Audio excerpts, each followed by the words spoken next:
The U.S. Federal Reserve has lowered its benchmark interest rate by 25 basis points for the third time in a row this year, while forecasting a more cautious approach that is next year. Our Hye-ryeon covers this latest cut. The Fed has cut rates once again despite slower than expected progress made on inflation in the United States. On Wednesday, local time following the last Federal Open Market Committee meeting of the year, Fed policymakers slashed the benchmark interest rate by 25 basis points, bringing it down to the 4.25 to 4.5% range. The latest action brings the total cut made since September to 1 full percentage point and comes despite inflation continuing to remain stubbornly above the Fed's 2% target. The U.S. Consumer Price Index jumped 2.7% in November compared to the same month last year, showing an upward trend to the year-on-year jumps in the index. We know that reducing policy restraint too fast or too much could hinder progress on inflation. At the same time, reducing policy restraint too slowly or too little could unduly weaken economic activity and employment. Fed officials also made some adjustments to their forecasts for next year, projecting a slower pace of rate cuts compared to its September forecast, as well as persisting inflation.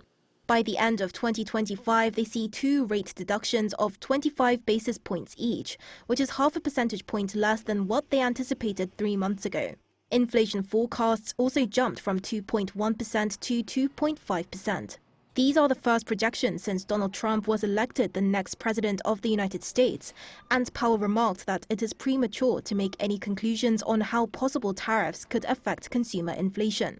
Following the Fed's decision, Wall Street tumbled with the Dow Jones falling for the 10th day straight to mark its longest downward slope since 1974. The tech-heavy Nasdaq and benchmark S&P 500 also tallied their largest drops in months. South Korean stocks and currency also fell, with the won surpassing the 1,450 to the dollar mark for the first time since the financial crisis of 2009.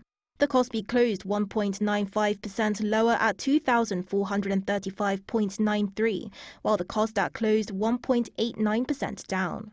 This latest decision from the Fed brings the interest rate gap between South Korea and the U.S. back down to 1.5 percentage points, after it widened to 1.75 percentage points in September. Finance authorities, including the country's finance minister and the Bank of Korea's governor, held a meeting on Thursday morning to discuss these developments and the domestic economic situation.